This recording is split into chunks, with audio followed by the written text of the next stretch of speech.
Well, one of the first people that you exposed on your platform for cooperating was Spot 'em Got 'em. And Sean Cotton from Say Cheese said that Lil Durk returned $100,000 to Spot 'em Got 'em after your snitching allegations. Yeah. You heard about this? I think that was before I came out with it because the news did break before me. Mm-hmm. But yeah, I heard he gave that money back. Lil Durk is serious about the snitching thing. Yeah. His dad, I guess, went away because someone snitched on him, Mm-hmm. and he felt like his life was affected because he didn't have a dad around. So he's just very deeply rooted into not working with snitches on any level. So I guess if there was an allegation that had some sort of feet to it, that's a big bag of money to give back. Yeah, Dirk hit me up. Oh, really? Yeah. What do you say? Just basically like saluting me on what I do and hinting at a possible like collab type, you know? Put me in a video or some shit like that, but he was just more or less saying he likes what I do. Yeah. So did Boosie. Yeah. Remember, Boosie saying that is what's made me say, yeah, I'm going to do an interview with Ted and Jake. Yeah. Shout out to Boosie. Shout out to Boosie, man. That's my man. That's my man. The YNW Melly case. You been following it? Yeah. What's this whole witness tampering thing that's going on?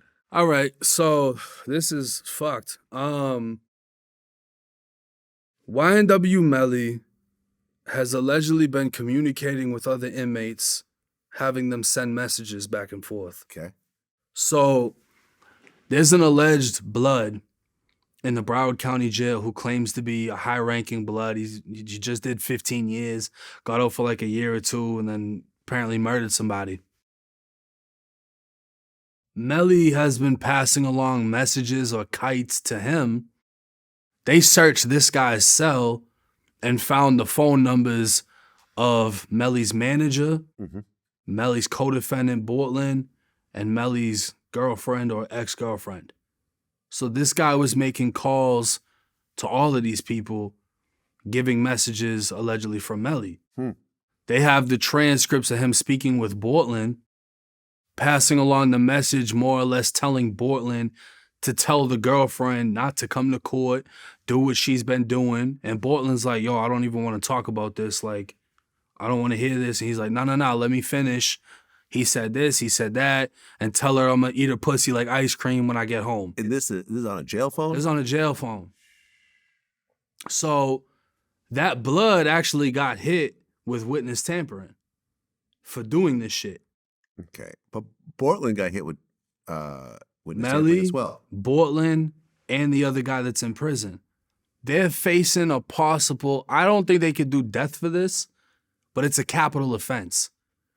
When you tamper with a witness in a case, the punishment is the equivalent to whatever the punishment is in the case. Whoa. Because they have a capital murder where the max is either life or death, dude that was relaying those messages is now facing a capital crime and the same amount of punishment as Melly and Bortland. Sheesh. This is why I didn't expose the detective until after the trial was ended, for the period of time it was ended for. Because I didn't want that detective to say, hey, I don't want to come to court anymore. 1090 Jake just exposed who I am. Huh. So I waited until he was done coming to court. Because you could have been witness tampering?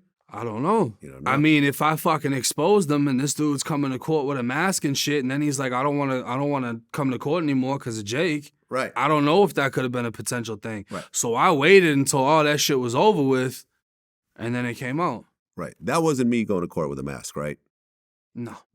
Because people are like, that's Vlad. No. That was Danny Polo. He's a Cuban from fucking Miami. I'm not Cuban. He's got a ponytail and a beard. No, my hair's pretty short. Yeah. I do have a beard, though. Well, there we go. It's the beard. The beard connection. That shit was crazy. Everybody was trying to figure out who that was. That's Vlad. That's definitely DJ Vlad. Yeah, like, and his wife is who exposed him. That's Why? the craziest part.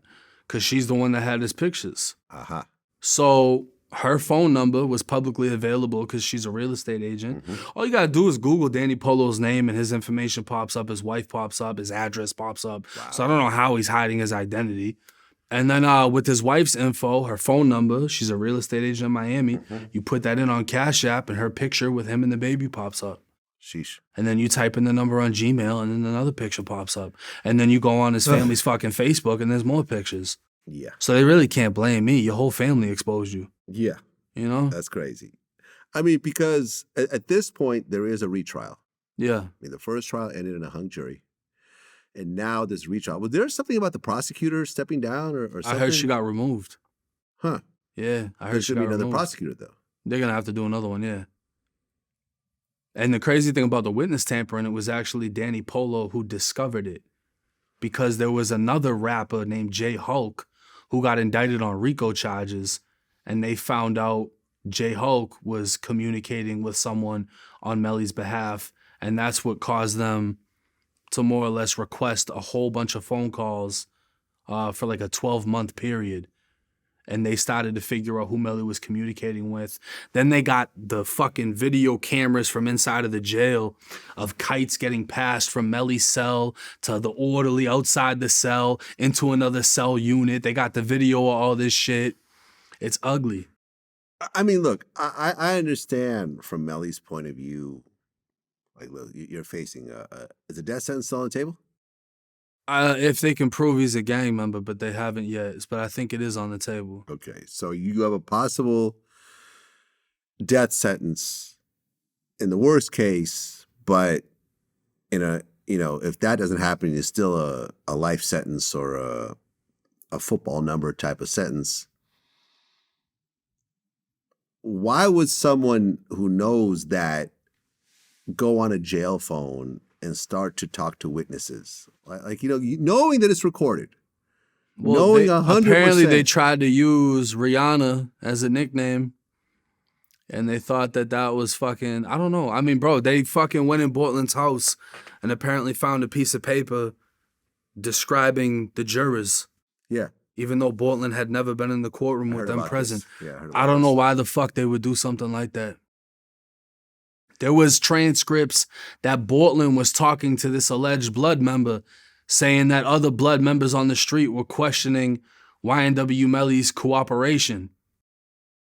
Yeah, I mean, I don't know if he's talking about me because people were asking me about the cooperation video that came out of Melly. I don't know what the fuck is going on, but shit looks real sloppy.